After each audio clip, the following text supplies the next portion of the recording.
আসসালামু আলাইকুম এভরিওয়ান। অদ্ভুত তোমার মায়া গল্পের 31 নম্বর পার্ট। তো চলো বেশি কথা না বলে গল্প শুরু করা যাক। নাদিয়া উদিতাকে বেডে শুইয়ে ফিডার দিয়ে দুধ খাওয়ানোর চেষ্টা করছে। উদিতা না খেয়ে কান্না করছে আর ঘাড় এদিক ওদিকে নিচ্ছে। নাদিয়ার মেজাজ গরম হতে শুরু করে। এখন বড় হচ্ছে, বুকের দুধে কি পেট ভরে?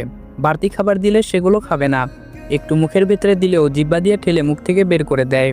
শেষ পর্যন্ত খাওয়াতে না পেরে ফিডার পাশে রেখে দেয়। টিস্যু দিয়ে মুখ পরিষ্কার করে বেড থেকে কোলে তুলে নেয়। এতক্ষণ কান্না করলেও এখন আর কান্না করছে না, ফোকলা দাঁতে হাসছে আর মায়ের মুখ খামচে ধরার চেষ্টা করছে। মেয়ের হাসি মুখ দেখে নাদিয়ার মুখেও হাসি ফুটে ওঠে। মেয়ের গালে টপা টপ চুমু খায় বেশ কয়েকটা। তারপর উদিতার গায়ে বেবি অয়েল দিয়ে ম্যাসাজ দিতে শুরু করে। ম্যাসাজ শেষে কোলে নিয়ে রুম থেকে বেরিয়ে নিচে নেমে আসে। নিচে নেমে আসতেই রুষা দৌড়ে এসে নাদিয়ার কোল থেকে উদিতাকে নিজের কোলে তুলে নেয়, চেপে ধরে চুমু খায় অসংখ্য। তারপর আম্মু আম্মু বলে ডাকতে শুরু করে। রুষার ডাকে সাড়া দিয়ে উদিতাও ও ও করছে।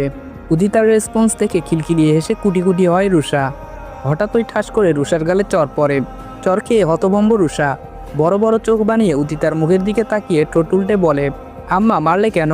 রুষা কথা শেষ হতেই খিলখিলিয়ে হেসে ওঠে উদিতা। রুষা বলে, চর মেরে এত খুশি? উদিতা বলে, উদিতার মুখের বাক্য শুনে ড্রয়িং রুমে উপস্থিত সবাই সশব্দে হো হো করে হেসে ওঠে। রুষা নিজেও হেসে আরও শক্ত করে চেপে ধরে উদিতাকে বুকের মাঝে। উদিতা ছটফট শুরু করে বুক থেকে সরার জন্য। রুষা উদিতাকে নিয়ে সোফায় বসে। দুই দাদি নাতনির সাথে খুনসুটিতে মেতে ওঠে। নাদিয়া পাশের অন্য সোফায় বসে চারজনের দিকে তাকিয়ে থাকে। এ বাড়িতে আসার পর দুই শাশুড়ি মাকে প্রথম প্রথম একটুও হাসতে দেখেনি, আর এখন মুখ থেকে হাসি সরে না। বিকেল গড়িয়ে সন্ধ্যা হয়। উদিতা ঘুমানোর জন্য কান্নাকাটি শুরু করেছে। প্রত্যেকটা দিন সন্ধ্যার পর পর ঘুমিয়ে যাবে আর মাঝরাতে জেগে উঠে থাকবে। উদিতাকে নিয়ে রুমে ফিরে আসে নাদিয়া।